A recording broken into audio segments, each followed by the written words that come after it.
Well, in the first session we looked at the Last Supper. Now we want to turn our attention to Gethsemane, which will not be only the garden that Jesus was intending to spend the night in with his disciples, but also the betrayal and the arrest. And these are the scripture references for that occasion.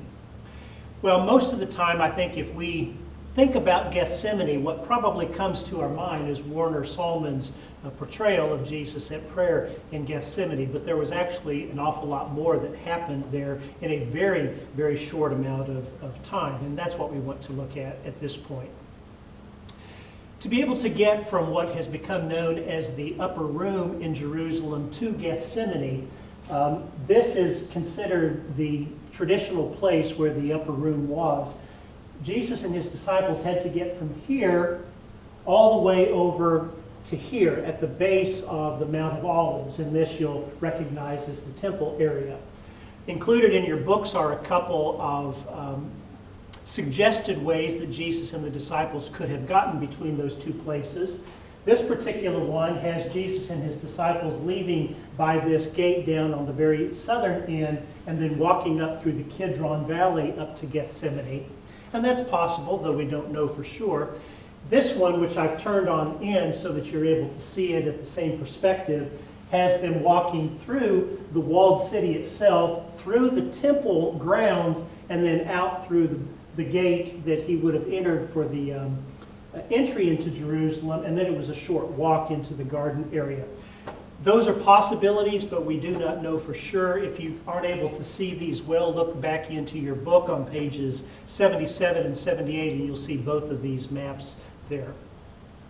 Okay, remember that prior to the destruction of the temple in 70 AD, persons who were going to eat the Passover in Jerusalem had to eat it within the walled portion of the city, and then they actually had to spend the night there as well, although the city officials had expanded the city limits to be able to include area just outside of Jerusalem, and on the east side that would definitely have included the Mount of Olives. I think that offers as good of an explanation as we would have as to why Jesus and his disciples on this particular night decided to stay in the Garden of Gethsemane rather than going all the way back to Bethany where they had spent each of the preceding nights. Bethany was not included within those expanded city limits during the first century. When we think about Gethsemane, we probably think about the olive trees that were situated there, but there's more to Gethsemane than just that. Gethsemane refers not just to the western slope, but it really refers to the base of the western slope of the Mount of Olives. This was about a 12 to 15 minute walk or so from the upper room to where they were going to spend the night. If you're not familiar at all with the temperatures in Jerusalem in, say, March or early April, they're about the same as we would have here in Arkansas. And night temperatures would have most likely been in the early or low 40s. We tend to think that they probably just slept out in the open under the olive trees, but that probably was not the case. I'm going to suggest, as well as many scholars would do so, that instead of sleeping under the olive trees, that they most likely would have slept within a small cave that is found within Gethsemane, and there are reasons for that. The name Gethsemane is a word, it's for us a name, but it's a word that refers to the olive press. Well, there is no olive press within Gethsemane where the trees are, but there is an olive press within a small cave that the church took over many, many centuries ago and now has regular worship services that actually take place in it. Inside of that cave, in the old entrance, which would be right about here, there actually is the remains of an olive press. And here you can see the gutter that the fluid would have left after they were able to squeeze the oil out of the olives themselves. If you don't know what it actually looks like, here is Gethsemane today. Here is what we tend to think of as Gethsemane. At the southern end is the Chapel of All Nations. The rock that Jesus would have prayed at is somewhere right about here, And at this far end is a small grotto. A grotto is another word for cave. So this is where I'm suggesting that Jesus and his disciples had intended to spend the evening. There's a map, incidentally, of that cave on page 76 in your books, and it does a nice job of showing you how everything is laid out inside of that cave, which is small. It's about the size of a very small house.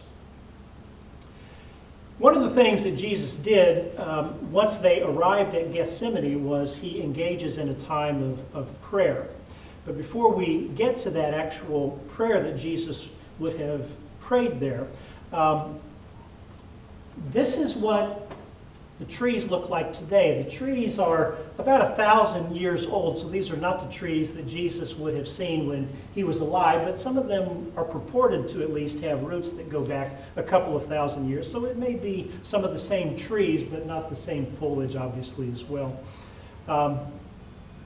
And as I mentioned, this is between the cave on the one end and the chapel at the other.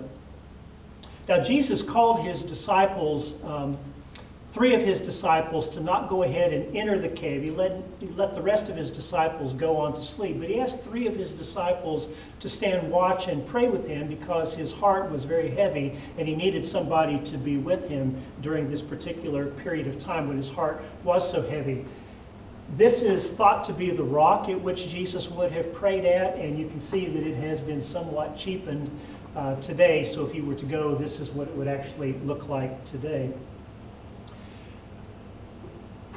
The prayer that Jesus prays, not really with his disciples, but in spite of his disciples, was like the temptations that he had faced earlier, really it was a very crucial test for Jesus. Was he going to be willing? Would he be able to withstand not only the rejection that he was going to be facing from the Jewish people, but even from his disciples and others? Would he be able to endure the pain that he knew at this point in time was coming? And would he be able to go all the way to his own death, which was not just a physical death, it also would have included the spiritual attack that he knew was going to happen with Satan, as well as the spiritual alienation that he would experience post-death when he would be separated fully from God, that we experience ourselves to some degree on Holy Saturday after the crucifixion.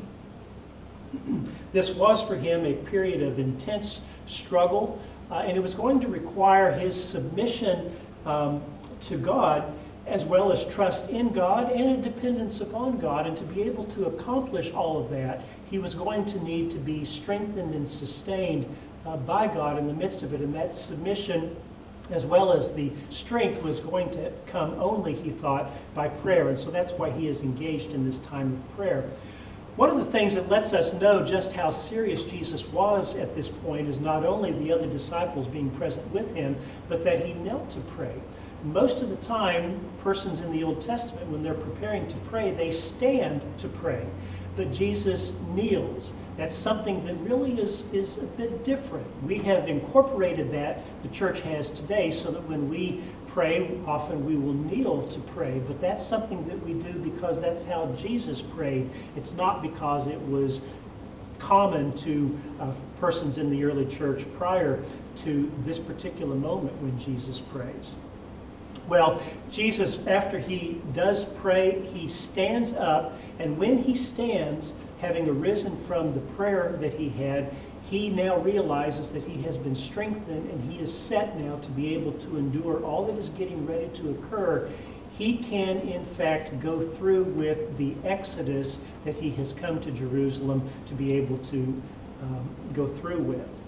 So while he is there in Gethsemane, even while he's in the midst of praying, Judas, having gone earlier, has alerted the officials as to where Jesus is going to be and about what time he can be expected to be there. Judas is already arriving with the crowd as Jesus is standing from his prayer time. What that lets us know is that Jesus did not actually go to Gethsemane with all of the disciples. He only went with 11 of the disciples because Judas had left earlier.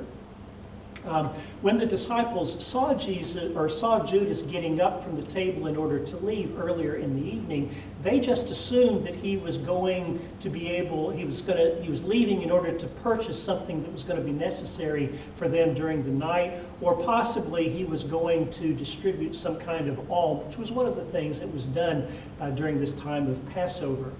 They thought this about Judas because he was, in fact, the treasurer of their small group. So whatever funds they had available, he would have been the person that was in charge of it. Now, our perspective about Judas is obviously colored by the fact that he was the betrayer, and this time during Gethsemane, the betrayal is occurring, so we tend to think of Judas as a bit of a rascal and somebody who we don't want to have anything at all to do with. But if we recognize the fact that Judas was in fact the treasurer, then it may actually occur to us that Judas was most likely one of the most trusted, perhaps even the most important of all of the disciples prior to the betrayal, simply because he was the treasurer. Most organizations, the treasurer is a person who's considered one of the most trustworthy persons within that particular organization. Well, when the crowd actually arrives with Judas at its head, if you read through the scriptural account very closely, you will see that there is nothing at all said about the crowd. It is only described as a crowd. And up to this point in time, within each of the Gospels, most of the crowds are good crowds. Although beginning during Holy Week, some of the crowds are beginning to be more like mobs, still for the most part, when we read this as if it were the first time, we have no sense whatsoever when the crowd arrives that there is anything bad that is getting ready to happen. But Jesus is very aware of why the crowd has arrived, and he refuses to allow Judas to be able to go through with all the things that he wants to go through with. So as soon as he prepares to kiss Jesus, Jesus confronts him, and it's at that point in time that the disciples realize that there is something amiss regarding this crowd that has arrived. And it doesn't take much time at all in those particular moments when the disciples begin to realize what is occurring. Jesus takes charge and he begins really orchestrating all of the events that occur, not only at this point in the midst of the garden when the arrest is happening by the Jewish officials and perhaps even Roman officials who are present, but from this point all the way through the trials that we will look at next week, as well as the crucifixion itself. It really is safe to say, and in fact proper to say, that Jesus is actually orchestrating the events to a particular conclusion. It's not some kind of suicide pact that he's undergoing right at this moment, and it's not that he's reacting to the events that are happening as if he didn't know they were going to happen. He's actually orchestrating them in a way that, as Paul will later claim, he's fulfilling a divine decision that had been reached way back at the moment when creation first happened. If that doesn't strike you as being true, read through the first chapter of Paul's letter to Ephesus, and you will see that everything about our salvation was determined by Jesus way back when creation first occurred. Jesus is not a Band-Aid in any shape or form. Well, a lot more to be said about the arrest, but let me just remind you that in your book on pages 73 and 83, there are some discussion questions, and I would invite you to take time and look at those and reflect upon them with somebody else. And then there are Stations of the Cross that you'll also find on pages 86, 87, and 88. Take time sometime during this week to meditate upon those as well.